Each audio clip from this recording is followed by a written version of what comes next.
So how would I coach an athlete, prepare him, train him to beat Khabib?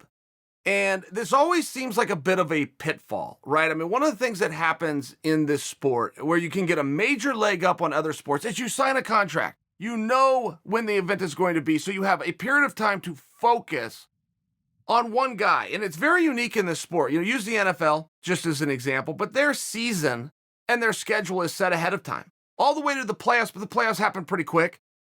So you don't really have time to just prepare for one team. If you do that, you got somebody else the next Sunday, somebody else the next Sunday. So you just prepare yourself. You prepare your own team. You get your offense, your defense ready, and you go out and you put it to test against anybody who shows up. Okay, this sport's a little different, but there is a little bit of a misconception that if you can sit down and identify what your opponent wants to do, you can then sit down and identify what it is you need to do to stop him. And that seems to be the game that gets played for year after year and fight after fight and really just the entire history of the industry. If you're going to beat Khabib, yes, it would be responsible as a coach to sit down and identify what Khabib does. First and foremost, he pushes guys to the fence. If Khabib cannot push his opponent to the fence, it is a totally different fight. Totally different fight if Khabib's back's on the cage or if you're out in the open. It's a completely different animal than if you let him put you into the fence. Okay. But it does always come back to Mike Tyson, right? Everybody knew that Mike was going to hit you with an uppercut and follow with a hook. Everybody knew it. And everybody thought about it and they worried about it and then they brought it into reality and it happened. He was one of these athletes, much like Babe Ruth, that could walk to the mound, tell you where he was going to hit the ball and do it anyway. So you have to consider this because so many times, no matter how many, we want to break down an opponent and figure out what his tendencies are. Okay, great. But in 3 months, average 3 months to prepare for a guy, you are not going to change anything about that athlete. Nothing. But if you try to, you could make your athlete worse. If you try to get your athlete to do things to respond to his opponent or counter his opponent, you could make him worse. He could unsharpen a few of his sharper weapons, few of his tools, while thinking about this opponent. I mean, here's the bottom line with Khabib or anybody else that's great. The guy that's going to beat him, I can tell you what he needs to do, okay? He needs to keep his back off the fence. He needs to not get pressured. He needs to be able to match that pace. That's what this athlete that's going to beat Khabib needs to do, but whoever that athlete is, and I believe there's a good chance that that athlete is Tony Ferguson, but whoever that athlete is, started these skills when he was 10 years old. Started these skills at the latest when he was 13 years old, at the latest as an early teenager.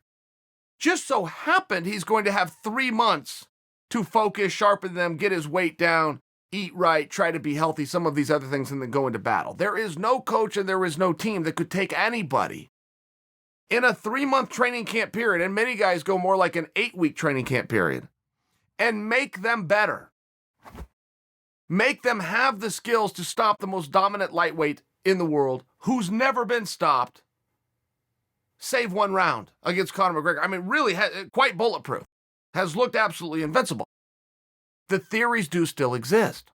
And I keep saying this, but I feel as though I'm the first to say it. I think that's why I keep saying it. I think I want my credit for identifying that Khabib's wrestling and Khabib's prowess for getting on top and then pounding guys, but it's in that order. Right? He has to first get on top of you before he does some of those lockdowns and entanglements with his legs and starts that ground and pound and starts to show that pace and starts to wear on guys. It goes in that order. So if you don't want to worry about the entanglements and worry about what you're going to do on the ground, okay, great. You may not have to if you can just stop from being put in that position.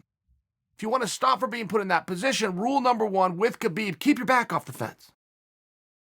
The story of Khabib being a great wrestler is justified and created because he always ends up on top of his opponents. I don't know that anybody else, aside from me, I think I really was the first. And I do want a little bit of, hey, good job, Chael.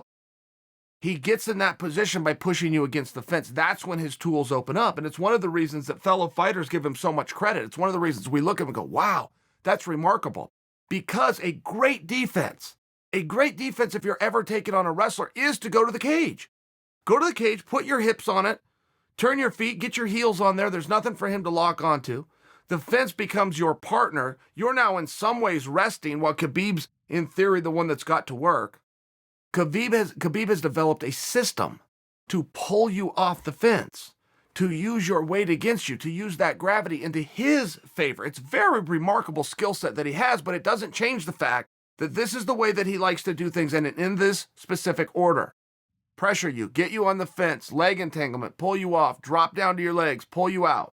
Start tying you up on the ground, start getting wrist control, and start pounding. He's very methodical in what he does. He's very difficult to stop, particularly, in my opinion, once he gets on top. He's hard to stop you from taking you down. I acknowledge that, but I feel that you're in bigger problems once he gets on top. I've never seen him in threat of a submission. I've never seen him reversed. I've never seen guys scramble out. Doesn't mean it hasn't happened. I'm sharing with you off my memory. I can't recall it. I have seen guys stop his takedown. I have seen guys make him work hard. What those guys then don't do is they return to the same position, and that position is with their back on the fence. They need to return to a different position, which is out into the open. I think that Tony Ferguson has a wonderful opportunity to stop him, but I also would acknowledge for you that Tony Ferguson began working those skills as a little boy. He's had 20 years to prepare for this match. It just so happens that as this match lines up, their skills start to wash each other out, at least on paper and at least on theory. Those boys are going to have to get in there in April and show us who's right and wrong in this matter. But the theory that you could go in 3 months or even in 8 weeks as a great coach and transform an athlete, this one backfires all the time, every time. After all, a fight is a dance. If you're a coach and you're informing your athlete, this is what he needs to look for, and this is how he needs to respond, and you start doing the dance moves with the other person leading the dance, you're now on defense. They can call martial arts self-defense all they want. If you're a fighter, you know self-offense.